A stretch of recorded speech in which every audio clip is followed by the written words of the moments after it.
Muy bien, la próxima ponencia se llama Bajo la piel, el cuerpo y lo encarnado en la teoría de las imágenes, y presenta Rita Eder. Es investigadora y exdirectora de nuestro instituto y también profesora en la Facultad de Filosofía y Letras en el posgrado en Historia del Arte.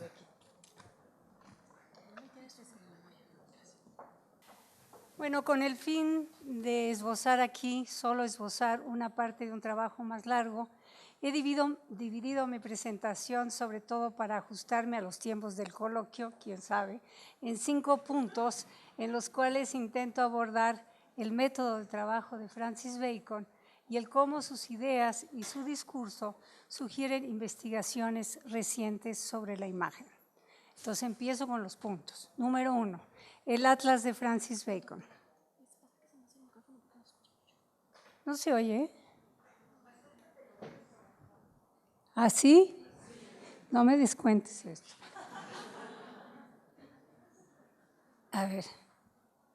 En noviembre de 1966, el crítico y curador inglés David Sylvester entrevistó al pintor Francis Bacon en su estudio, ubicado en South Kensington, casi enfrente del Victoria and Albert Museum, donde una mañana de 1949 el pintor vio una exposición de Edward Muybridge cuyas imágenes de figuras masculinas en movimiento tendrían un efecto duradero en su concepción del cuerpo. El espacio de trabajo que aparece en este film ha sido reproducido con toda fidelidad en la Hugh Lane Gallery. Este es el problema. Hugh Lane Gallery de Dublín, lugar de nacimiento del pintor. El estudio conservado sin alteraciones, aquí solo hay un detalle, y fiel al original,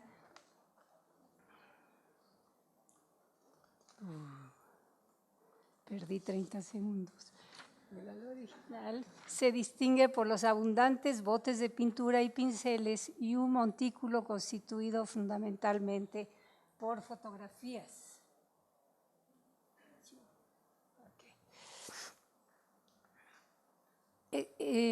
Por fotografías y las muchas imágenes que de sus modelos tomó el fotógrafo John Deacon.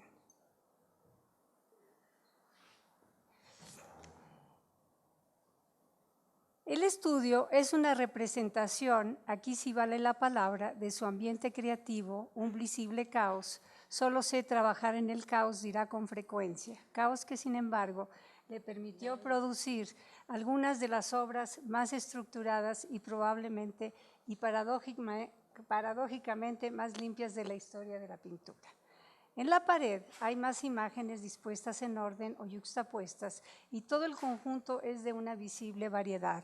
Hay de todo, desde los grandes maestros hasta una colección de iconografía política y sobre todo imágenes del cuerpo masculino, muchas veces practicando algún deporte que proceden precisamente de Muybridge. También están las hojas arrancadas al libro Position in Radiography sobre las poses del cuerpo, está en negro porque no estoy mostrándola, en la toma de radiografías que acercan sus fuentes visuales a Bataille o a la película Apocalipsis de Salvador Elizondo. Pero sobre todo, y esto a partir de los años 60, las fotos de sus amigos y modelos como Henriette Moraes, Lucien Freud y George Dyer, dos de las personas más cercanas a Bacon y los protagonistas más visibles de sus pinturas. Él prefería trabajar con las fotos de sus modelos para tener la libertad, según sus propias palabras, de lesionar los cuerpos y los rostros sin la presencia de sus amigos. Los cuerpos y los rostros, de la misma manera, infringía lesiones a esas fotografías que acumulaba. Aquí está muy claro, casi todas tienen el mismo patrón de daño. Las manipulaba y las arrugaba y manchaba como un eco de lo que ocurría en la pintura, como si las imágenes o reproducciones estuvieran vivas. Tan convencido y temeroso a la vez estaba de su método que, teniendo la posibilidad en algún viaje que hizo a Roma de ver el retrato del Papa Inocencio X de Velázquez en la Galería Dora Doria Pamphili, pintura que dio lugar a numerosos cuadros muy importantes para el conjunto de su obra, prefirió no verlo y en cambio, por medio de observar las reproducciones, llevaba a cabo su combinatoria de imágenes que invadía la humanidad de aquel retrato del Papa al imponerle la boca abierta de la maestra del acorazado Potemkin. Entre Velázquez y Eisenstein, esa imagen se origina en una obra, es los orígenes de una imagen del año 1946, una de las síntesis más rigurosas desde el punto de vista estructural, en contrapunto con la incongruencia de sus elementos en lo que puede definirse como un montaje pictórico. La boca sin cara recuerda las fotografías periodísticas de Mussolini y el animal descuartizado, a quienes piensan que tienen afinidades con las alas desplegadas de la gran águila alemana, el símbolo nazi más común después de la suástica. Con Painting, esta pintura nada más se llama pintura, hace una obra en la que pudo combinar el terror y la carne. Es la resonancia de una imagen en otra lo que le permite estructurar Velázquez, Eisenstein y el Papa, lo que le permite estructurar su pintura que reúne en ocasiones áreas de color encendido y puro, otras matizada y refinada. Esto es parte de la anterior, no, ya, déjalo ahí. Aunada a la invención de una nueva concepción de lo corporal, lograda a base de una técnica de gruesas pinceladas o la aplicación directa de empastes que aplica a su rostro sin cara, contenidas por las áreas cromáticas que se levantan atrás de la figura, la próxima, no, anterior, por las áreas cromáticas que se levantan atrás de la figura como límite y muro, en contraste con los personajes de rostro trastocado por la anamorfosis y el cuerpo en posición extrañamente incómoda, solitaria e inserta en la amplitud del espacio pictórico. Queda muy claro ahí, creo, espero en la imagen, que parte de, sus posturas también vienen de Miguel Ángel. Punto número 2, sensación. Sylvester hacía preguntas agudas y Bacon contestaba con calma y seguridad, modulando cada palabra, consciente de la importancia de sus respuestas. En efecto, el film, que enfoca sobre todo al artista, nos aproxima a la idea de su pintura como sensación. Ella no reside en lo pintado como objeto representado, sino como lo vivido. Es decir, él permanentemente habla de la sensación. ¿Qué es tu pintura? Mi pintura es la sensación. La sensación no se deposita en la forma, sino en el objeto que es cuerpo. La sensación que Bacon enfatiza como principio creador e interpretación de su obra interesó a Gilles Deleuze, que a principios de los años 80 escribió el libro Francis Bacon, Lógica de la sensación. Para Deleuze, la sensación en el caso de Bacon es el agente de las deformaciones del cuerpo, así como de la secuencia en movimiento que caracteriza su obra en la medida que la sensación es un conjunto de vibraciones que se desplazan de un nivel a otro. Deleuze analiza la pintura de Bacon desde su materialidad y estructura y de acuerdo con el artista, quien afirmaba que la pintura como sensación evitaba lo narrativo y toda interpretación. Para recordar el asunto de la sensación como un tema persistente, en su libro Ideología de la Estética, Terry Eagleton afirma que la estética de Baumgarten nace como un discurso sobre el cuerpo y la estética como aestesis o experiencia de los sentidos implica los procesos de percepción y sensación. A mí me pareció de interés poner en relación el discurso filosófico de la sensación con un modo de pintar que intenta encarnar esa corporalidad de la que habla la estética como experiencia sensorial que interpreta el mundo.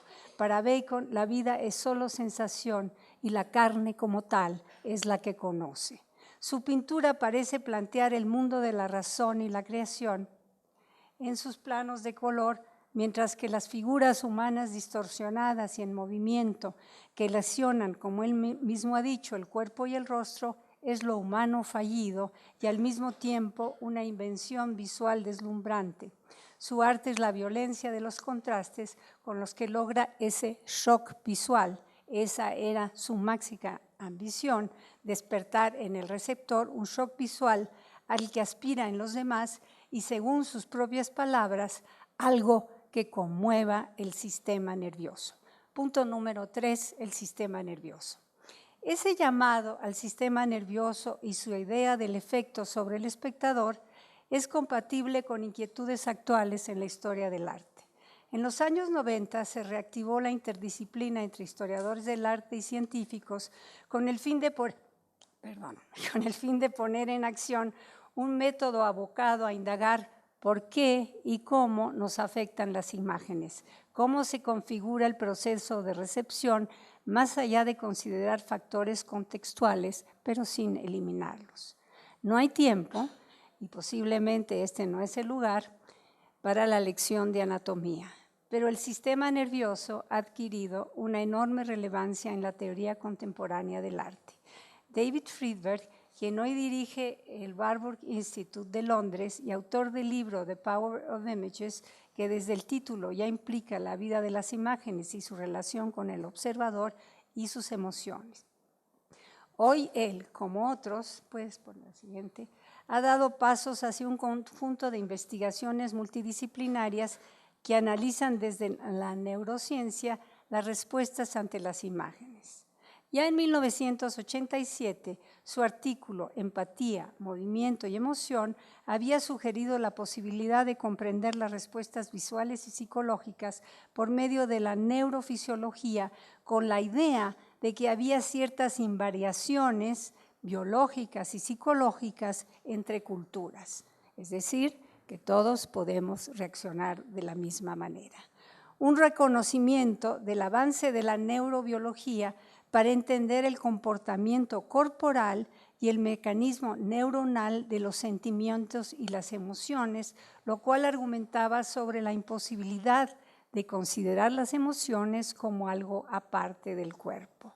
Pero quizá lo fundamental es la insistencia de Friedberg y otros que hoy trabajan activamente sobre la idea de la realidad del objeto o la imagen, es decir, que esos objetos o imágenes tienen una vitalidad que de una forma u otra se transmite o se reproduce en nosotros.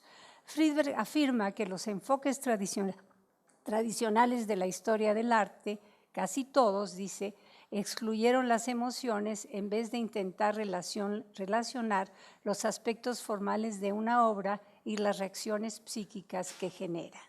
En su argumentación sobre las fotografías de guerra, particularmente la Guerra Civil Española, están referencias actuales a las imágenes de violencia que apenas podemos mirar porque tocan en forma inmediata y visceral niveles de respuesta. Pone el ejemplo del ensayo de Susan Sontag ante el dolor de los demás y su análisis sobre fotografías de diversas guerras y atrocidades, y se detiene ante la conocida foto de Robert Capa de un miliciano en el momento de su caída, que se convierte en una sensación duplicada de quien mira el movimiento de la imagen en el momento de la muerte. Estos puntos de vista sobre la afectación de las imágenes en el cuerpo del observador, puntualiza, aparecen en la teoría del arte a mediados del siglo XIX, ya se habló de esto acá, en un libro sobre el concepto de empatía desarrollado por Robert Vischer, quien distinguió entre sensación y sentimiento, de forma que anticipa las distinciones de la neurociencia entre emoción y sentimiento consciente. Todo ello, según Vischer, tiene que ver con la estimulación de la función del motor nervioso ante la forma del objeto y también se relaciona con nuestra forma corporal. Por Einfühlung, Vischer implica una respuesta física generada por la observación de las formas en la pintura. Al reunir neurociencia y respuesta del observador, se intenta caminar mejor hacia el entendimiento estético de los objetos que no solo requieren un sabor también, del contexto, también del sustrato neurológico de la relación humana entre movimiento y corporeidad y la capacidad de reconocer las emociones que de ellos se derivan. Uno de los ejemplos de Friedberg, ya sonó, uno de los ejemplos de Friedberg es el daño al cuerpo. Ya está. El tema capital de Bacon. ¿Cómo reaccionamos a las imágenes de la tortura en la actualidad y cuán cerca estamos de una reacción cortical similar cuando miramos, por ejemplo, las imágenes de Goya o de Grunewald, o cuán frágil es la línea divisoria entre el terror corporal y el arte? No tenemos tiempo de desarrollar a fondo los trabajos que Friedberg ha realizado con su colega Vittorio Valesa, que hace pocos años expuso en la Universidad de Berkeley su investigación sobre el cuerpo en la experiencia estética, que explica dónde está localizado en el cerebro el sentido de la belleza. Si no entendí mal, el flujo sanguíneo se activa mucho más cuando se encuentra frente a una obra de arte original, aunque no sepa nada o esté culturalmente dispuesto, mientras que el flujo sanguíneo ante una mala copia en comparación no llega a la misma reacción fisiológica. Estos son estudios muy serios, no se rían. Aquí el cuerpo son los sentidos y el sistema nervioso del que hablaba Bacon. Debo decir que tanto Friedberg como Valese tienen cuidado de no abolir lo contextual. Es una forma más de contribuir al asunto de cómo formamos el juicio estético y cómo reaccionamos ante las imágenes. Esto no quiere decir que no sea problemático, pero nos acerca aún más a la relación del cuerpo y los sentidos. Punto número 4, la carne. Quizás sea la carne el lugar más complejo de la concepción pictórica baconiana. Su entrevista con David Sylvester menciona muy al principio de la misma su fascinación con la boca abierta, que ya hemos visto varias veces, y sus tonos tan extraordinarios, tiernos y variados como una puesta de sol pintada por Monet. David Sylvester insiste que en realidad esos tonos a veces son totalmente negros y observamos cómo el diálogo transita entre el crítico, que pregunta sobre el sentimiento general de que su pintura tiene algo de horrible, y la defensa que Bacon hace de la carne y de la belleza animal colgada en una carnicería. En el asunto de la carne emerge el concepto de realidad, una realidad asociada a la carne como cadáver en potencia, y eso, según Bacon, es lo que horroriza. Su cuerpo o carne es elongación figurativa, convulsión y disfunción orgánica, y carne más allá de la osamenta. Pensamiento de lo corpóreo como manifestación de la pieza de carne. Quizás aquí no lo podamos ver, pero Bacon así la veía en toda su voluptuosidad. Es claro que cuando él habla de la carne, no es la carne como concepto abstracto y genérico. En español me parece que no hay esas dos palabras, pero en inglés este asunto de la carne a veces se conoce como flesh, pero Bacon habla de meat. Es la carne como condición que iguala a los hombres con los animales. Próxima. Bacon explora la carne sufriente y desollada bajo la piel, encuentra su belleza y finitud, puesto que la melancolía de la muerte y lo perecedero de la vida y de la carne está siempre presente en su trabajo, en sus personajes de cuerpos luxados o desmembrados, formas que, no teniendo escapatoria, se realizan en su disipación. Su acercamiento a la carne está asociado a su contrario, que es la sombra que aparece en sus grandes cuadros. Me miro al espejo cada mañana, diría, y pienso en la muerte. La sombra es la aproximación y simbolización de la muerte. Según Gilles Deleuze, el cuerpo en Bacon espera que algo pase dentro de sí e intenta escapar de sí mismo por medio de un espasmo. La carne es el objeto de lástima de Bacon. Todo hombre que sufre es un pedazo de carne. Puede decirse que esto es uno de los pocos aciertos del film de Bernardo Bertolucci, El último tango en París. No tenemos tiempo de hablar, eso es interesante, que impresionada por la gran exposición de Bacon de 1971 en el Gran Palais, incorporó casi como homenaje al pintor aspectos de su particular corporalidad y de esa lástima por la carne. Número 5 y el último, percepción. Ya no vamos a ver nada, de todas maneras en esta pantalla se ve poco. Con frecuencia, quienes se dedican a entender cómo respondemos no solo a la imagen integral, sino a los movimientos implícitos en el trabajo del artista que se transfieren a la obra, mencionan al filósofo francés Merleau-Ponty. Lo que atrae a los historiadores y críticos del arte de la obra del filósofo francés es la descripción de la experiencia de lo corporal, con especial atención a la percepción, como aparece en su trabajo Fenomenología de la Percepción, en el que pone de manifiesto la importancia del cuerpo en la percepción sin desdeñar lo cognitivo. ¿Cuánto me queda? Somos nuestros cuerpos y no hay separación entre sujeto y objeto o entre mente y cuerpo, y no hay significado sin lo corpóreo que piensa y percibe. La percepción como tal, sin embargo, no está desarrollada en la obra de Merleau-Ponty.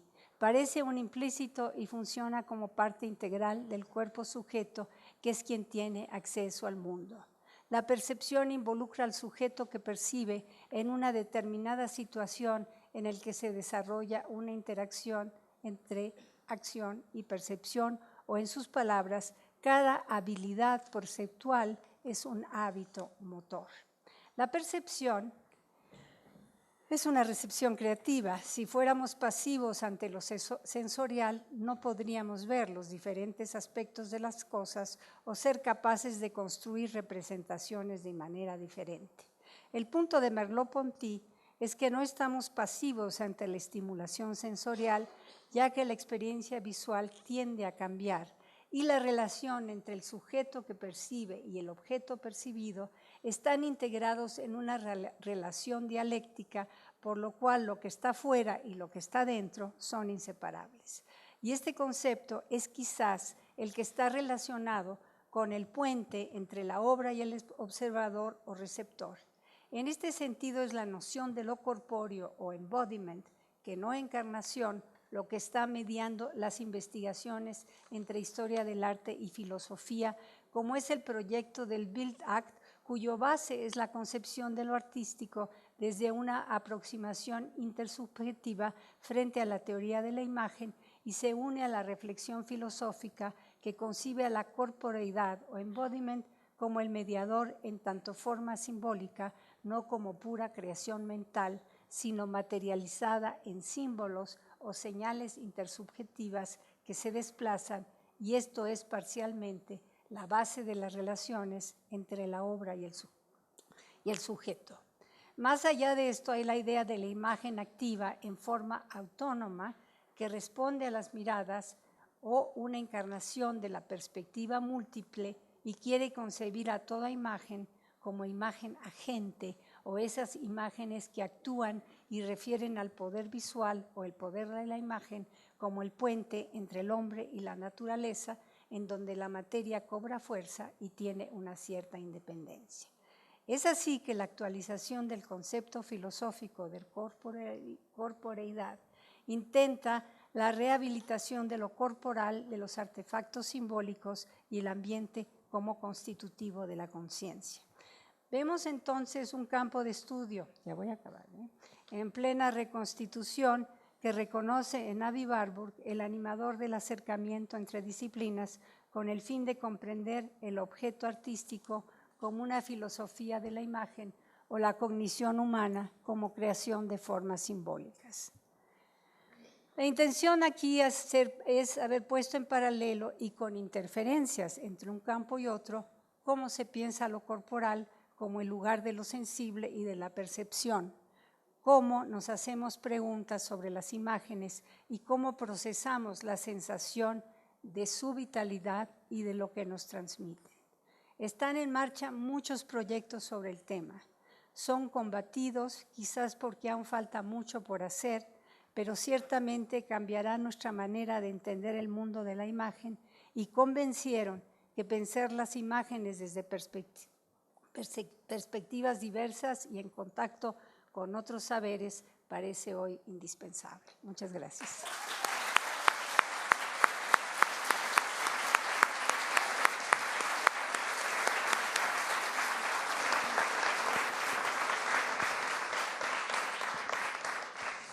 Muchas gracias, Rita. Vamos a escuchar las preguntas. Nada, quiero saber cuánto me tardé.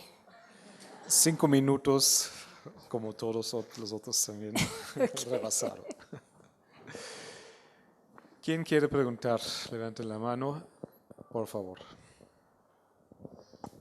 Hola Rita, gracias por tu ponencia.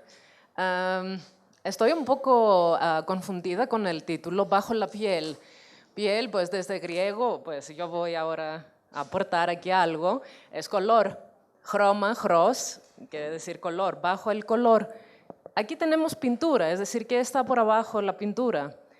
Hay una distinción, es decir, no entendí muy bien cuál es la aportación de esta ponencia en relación sobre el medio de la pintura en este momento, es decir, cuál es el argumento, no entendí muy bien qué exactamente intenta hacer Bacon con la pintura. ¿Cuál es el estado del medio de la pintura en este momento? ¿Por qué hablamos bajo la piel? ¿Por qué hablamos bajo el color? Es decir, ¿qué está por abajo? El color es todo superficie. Hiciste esta distinción entre flesh y meat, pero quería un poco escuchar más qué implica esta distinción y por qué después regresas a Merleau-Ponty y para él es flesh, no es meat. No. Un poco y... Sí. Está bien. el color o la superficie, el color es todo superficie. La penetración es, por ejemplo, cuando hablamos de sobrecuerpo, en la cirugía sí hay penetración, pero la piel es todo superficie y la pintura es todo superficie, al menos que sí Bacon quería hacer alguna penetración al sentido de la vida. Bueno, gracias por la pregunta. Sí, yo creo que mencioné varias veces y tiene un apartado específico el tema de la carne en relación y en oposición a la cuestión de la otra carne, lo que en francés podría ser la diferencia entre chair y viande, ¿no? Entonces, aquí hay esta oposición en la ponencia de hablar desde el método de trabajo del artista, que habla de la sensación y que habla del sistema nervioso y que habla de la carne y que habla de un sentido de realidad. Es decir, para Bacon, desde su punto de vista, aunque sí es cierto que la pintura es superficie, pero puede ser también otra cosa, su punto de vista es penetrar en el problema existencial de lo humano desde la carne, no desde la carne en sentido abstracto.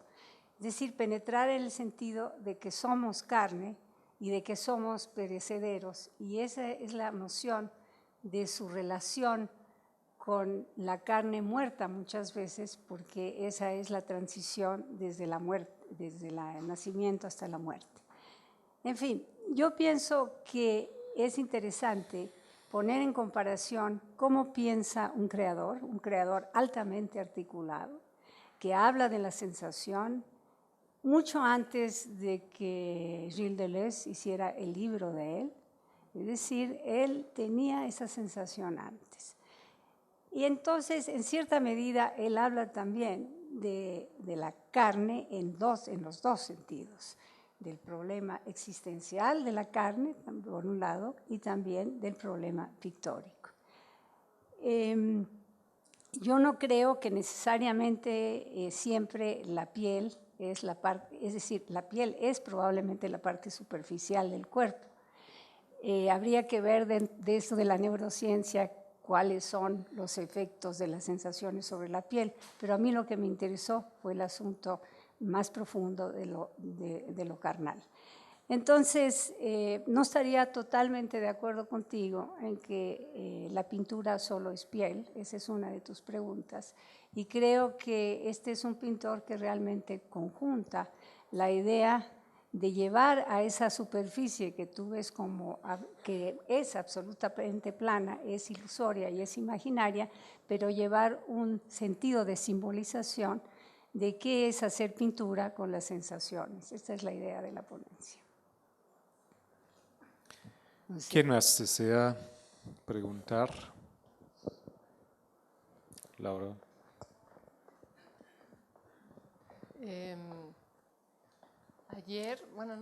Ayer Christopher Wood hablaba de embedded thought. No te oigo. Ayer Christopher Wood hablaba de embedded thought y tú hablarías de embodied thought, ¿no? Sí.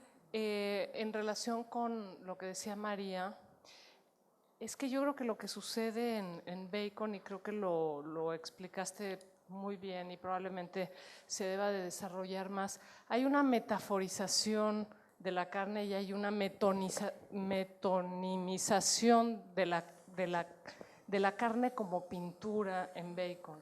Y creo que esa sería como algo a trabajar ahí, porque también, como decía Wood, no te puedes tomar literal.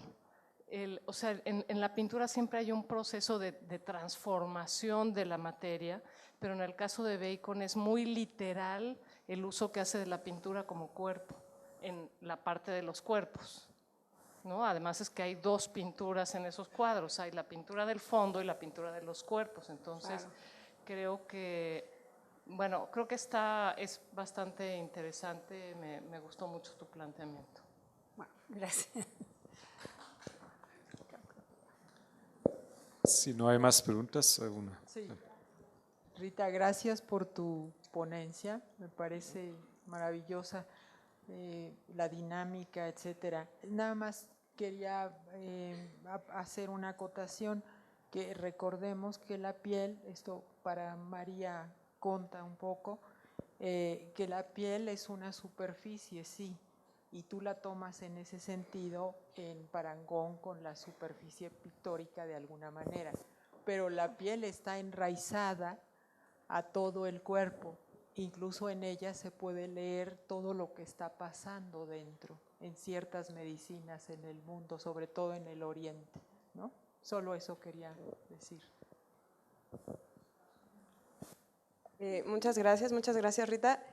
Me parece muy importante tu ponencia porque traes algo que quizás no habíamos hablado de manera contundente y es cómo en la operación estética moderna sí hay una recuperación del cuerpo. Si bien la modernidad ha tenido una tensión muy fuerte con el cuerpo, en la estética hay una especie de recuperación, no sin una represión de por medio del cuerpo también, pero es muy importante cómo aparece y sobre todo, como tú bien lo citas en Terry Eagleton, cómo la estética es también esta posibilidad de la aparición del cuerpo en la modernidad. Y sobre la última, nada más la cuestión sobre la piel, creo que ahí es interesante, como también lo refieres, cómo lo está pensando Deleuze. Deleuze está pensando en un cuerpo sin órganos, es decir, ya no hay piel, es un cuerpo sin órganos donde es pura carne.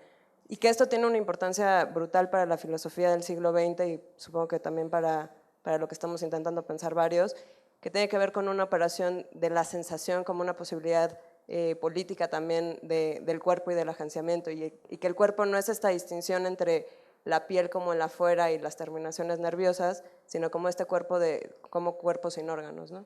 Que creo que está muy presente también en Bacon y donde no es esta distinción entre la pintura como superficie, sino como la boca que se vuelve en este momento el grito como vacío también, ¿no?